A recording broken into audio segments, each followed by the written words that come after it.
بسم اللہ الرحمن الرحیم رب اشرح لی صدری ویسر لی امری واحلل عقدۃ من لسانی یفقہوا قولی۔ اسلامی تعلیمات کے اس پروگرام میں آپ کا بہت بہت خیر مقدم ہے۔ پچھلی بار حضرت موسیٰ علیہ السلام کے قصے میں آپ نے دیکھا تھا کہ حضرت موسیٰ علیہ السلام کا مقابلہ جادوگروں سے ہوا۔ جادوگروں کی تعداد 70 تھی۔ ہمیں ایک روایت جو کہ حضرت عبداللہ ابن عباس کی ہے اس سے پتہ چلتا ہے کہ جادوگروں کی تعداد 70 تھی۔ حضرت عبداللہ ابن عباس پروفٹ محمد صلی اللہ علیہ وسلم کے کزن تھے، چچا زاد بھائی تھے، اور رسول اللہ نے ان کے بارے میں بڑی اچھی دعا کی تھی کہ اللہ تعالیٰ عبداللہ ابن عباس کو قرآن کے سمجھنے کی توفیق عطا فرمائے۔ تو اسی کا یہ نتیجہ ہوا کہ حضرت عبداللہ ابن عباس نے قرآن کو سمجھا اور بہت ہی گہرے اس کے معنی لوگوں کو بتائے۔ ایک طریقے سے وہ قرآن کے مفسر بن گئے۔ تو ایک طرف 70 جادوگر اور دوسری طرف 2 لوگ یعنی حضرت موسیٰ علیہ السلام اور ان کے بھائی حضرت ہارون علیہ السلام۔ تو جب مقابلہ ہوا تو سارے جادوگر ہار گئے، اور جادوگر جادو کے فن کو جانتے تھے، اس لیے ان کو فوراً اندازہ ہو گیا کہ یہ جادو نہیں ہے بلکہ معجزہ ہے۔ جو چیز حضرت موسیٰ علیہ السلام نے دکھائی تھی وہ جادو نہیں تھا بلکہ وہ معجزہ تھا، یعنی میریکل تھا۔ تو اس وجہ سے سارے جادوگر فوراً ایمان لے آئے اور وہ سجدے میں گر گئے۔ وہ بولے کہ ہم رب العالمین کے اوپر ایمان لاتے ہیں، موسیٰ اور ہارون کے رب پر۔ یہ دیکھ کر فرعون بہت ہی غصہ ہو گیا، چونکہ وہ زمانہ ریلیجس پرسیکیوشن کا زمانہ تھا۔ بادشاہ کا جو مذہب ہوتا تھا وہی مذہب سب کو اختیار کرنا پڑتا تھا۔ تو بادشاہ نے جب یہ دیکھا کہ سارے جادوگر ایمان لے آئے تو وہ بولا کہ میں تمہارے ہاتھ اور پیر کٹواؤں گا اور تمہیں سولی پہ لٹکاؤں گا۔ تو جادوگروں نے فرعون سے کچھ نہیں کہا بلکہ اس کو دعوت دی۔ کوئی برا بھلا نہیں انہوں نے کہا، چونکہ جو داعی ہوتا ہے، جس کو قرآن کا میسیج لوگوں تک پہنچانا ہوتا ہے، وہ خیرخواہ ہوتا ہے، لوگوں کا ویل وشر ہوتا ہے۔ تو یہ جادوگر چونکہ ان کے اوپر حقیقت کھل گئی تھی، ریئلٹی کھل گئی تھی، تو انہوں نے فرعون کو دعوت دی، سارے لوگوں کو دعوت دی، آخرت کے بارے میں بتایا، جنت اور جہنم کے بارے میں بتایا، اور پھر بڑی گہری دعا ان کے منہ سے نکلی، ربنا افرغ علینا صبرا وتوفنا مسلمین، کہ اے ہمارے رب ہمارے اوپر صبر اڈیل دے اور ہماری موت اس حالت میں ہو کہ ہم ایمان پر قائم رہیں۔ تو جب بندہ خدا سے بہت قریب ہوتا ہے تو اللہ تعالیٰ کے فیضانات اسے ملنے لگتے ہیں، انسپریشنز اسے ملنے لگتے ہیں۔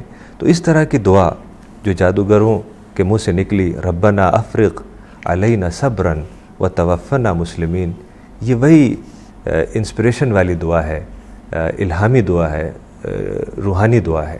تو پھر فرعون نے بنی اسرائیل کے اوپر اور مظالم بڑھا دیے، ظلم اور ڈھانے لگا، حضرت موسیٰ علیہ السلام کو پریشان کرنے لگا۔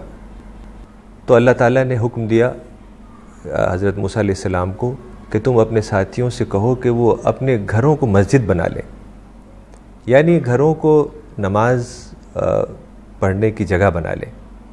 نماز کیا ہے؟ نماز کو قرآن میں کہا گیا ہے وَأَقِمِ الصَّلَاةَ لِذِكْرِي، کہ میری یاد کے لیے نماز قائم کرو۔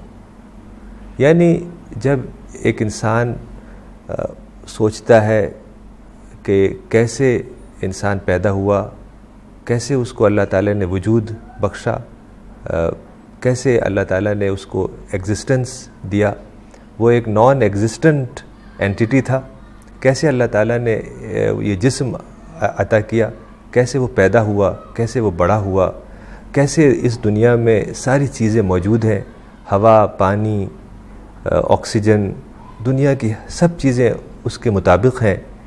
تو پھر اس کے اندر ایک گہرا شکر کا احساس پیدا ہوتا ہے، اور ساری جو نعمتوں کو وہ دیکھتا ہے، جو بلیسنگز ہیں اور باؤنٹیز ہیں خدا کی، اس کے اوپر سوچتا ہے، تو پھر گہرا شکر کے احساس میں وہ ڈوب جاتا ہے۔ تو اسی احساس بندگی، احساس شکر کا اظہار دراصل نماز کی صورت میں ہوتا ہے۔ چونکہ انسان چاہتا ہے کہ جو اس کا محسن ہے، جو منعم ہے، جو گیور ہے، جو بینیفیکٹر ہے، اس کے لیے شکر کے احساس میں کچھ کرے، تو نماز اس کے لیے سب سے اچھی عبادت ہے کہ نماز میں انسان خدا کے آگے جھک جاتا ہے۔ تو نماز دراصل بہت ہی اہم ہے، بہت ہی اہم عبادت ہے۔ ہمیں پتہ چلتا ہے قرآن سے اور حدیث سے کہ نماز کے بغیر نجات ممکن نہیں ہے، یعنی آخرت میں سیلویشن یا نجات یا کامیابی یا سکسیس ممکن نہیں ہے، چونکہ حدیث میں آتا ہے بین العبد والکفر ترک الصلاۃ، کہ جو شخص نماز چھوڑے وہ خدا کی نافرمانی کرتا ہے، اور ظاہر ہے خدا کی نافرمانی کا مطلب ہے کہ آخرت میں وہ شخص کامیاب نہیں ہو سکتا، اس کو سیلویشن نہیں مل سکتا۔ نماز کے بارے میں قرآن میں آتا ہے کہ جو لوگ جہنم میں جائیں گے ان سے پوچھا جائے گا کہ تم جہنم میں کیسے گئے؟ ما سلککم فی سقر، کہ جہنم میں تم کو کس چیز نے، کون سی چیز تمہیں جہنم میں لے گئی؟ تو وہ کہیں گے قالوا لم نک من المصلین، وہ کہیں گے کہ ہم نماز پڑھنے والوں میں سے نہیں تھے۔ ایسے ہی قرآن میں آیا قد افلح المؤمنون الذین هم فی صلاتهم خاشعون، کہ وہ بلیورز کامیاب ہوں گے جو اپنی نماز میں جن کے اندر خشوع اور خضوع ہو، یعنی وہ اسپرٹ والی نماز پڑھیں، صرف فارم نہیں، فارم کو دہرا دینا، ریچول کے انداز سے نماز پڑھنا، ایک ریچول سمجھ کے نماز پڑھنا، بس ایک فارم ہے اس کو دہرا دیا، اور جو اسپرٹ ہے، جو روح ہے، وہ نہ ہونا، یہ بھی درست نہیں ہے۔ تو یہ خشوع اور خضوع جو الفاظ آتے ہیں، ڈرنا اور جھکنا، یہ کیسے پیدا ہو؟ یہ پیدا ہوگا جب آپ اپنی اسٹڈی کو بڑھائیں گے اور آپ چیزوں کے اوپر غور و فکر کریں گے، یعنی مطالعہ اور مشاہدہ۔ مجھے یاد آتا ہے کہ والد صاحب نے کہیں لکھا تھا جس شخص کو اسلام کے بارے میں پڑھنا ہو تو اس کو سب سے پہلے 4 کتابیں ضروری ہیں پڑھنا۔ انہوں نے منیمم کورس کا لفظ لکھا تھا، یعنی قرآن، حدیث، سیرت اور صحابہ کی زندگی۔ قرآن کے بارے میں لکھا تھا کہ قرآن ترجمے کے ساتھ پڑھنا، یعنی ٹرانسلیشن کے ساتھ پڑھنا تاکہ سمجھ سکیں، اور حدیث کے لیے لکھا تھا انہوں نے کہ مشکات، یعنی مشکات حدیث کی وہ کتاب ہے جو بہت مختصر ہے، جس میں سلیکشن ہے حدیث کی، اور جو ویسی کتابیں ہیں جو معروف کتابیں ہیں، بڑی کتابیں یعنی بخاری اور مسلم، وہ کافی ڈیٹیلڈ ہیں، یعنی اس میں بہت زیادہ احادیث آئی ہیں۔ تو اگر کسی کو شروع کرنا ہے اور حدیث پڑھنا ہے تو مشکات بہت اچھی کتاب ہے، یا ریاض الصالحین بھی اسی انداز کی مختصر کتاب ہے۔ مشکات یا ریاض الصالحین دونوں میں سے کوئی ایک کتاب پڑھ سکتے ہیں۔ اور سیرت کے لیے انہوں نے لکھا تھا کہ سیرت ابن کثیر، حضرت ابن کثیر کی جو کتاب زیادہ مشہور ہے وہ ہے تفسیر ابن کثیر، لیکن ابن کثیر نے سیرت بھی لکھی تھی۔ سیرت اسے کہتے ہیں، یعنی پروفٹ کی زندگی کے بارے میں جو کتاب لکھی جاتی ہے، لائف آف دی پروفٹ محمد، اسے سیرت کہا جاتا ہے۔ تو سیرت کے لیے انہوں نے کہا تھا سیرت ابن کثیر کا مطالعہ کریں، اور صحابہ کی زندگی کو جاننے کے لیے حیات الصحابہ پڑھیں۔ تو قرآن، مشکات یا ریاض الصالحین، سیرت ابن کثیر اور حیات الصحابہ، تو یہ 4 کتابیں جب آپ پڑھیں گے، گہرائی سے مطالعہ کریں گے، تب آپ وہ سب باتیں سمجھ سکیں گے۔ اس کے بعد ہی قرآن کے مطابق قد افلح المؤمنون الذین هم فی صلاتهم خاشعون، کہ یعنی جب آپ گہرائی سے چیزوں کو سمجھیں گے، مطالعہ اپنا بڑھائیں گے، اسٹڈی اپنی بڑھائیں گے، تب جب آپ نماز پڑھیں گے تب وہ اسپرٹ آپ کے اندر پیدا ہوگی، روح والی نماز آپ پڑھ سکیں گے۔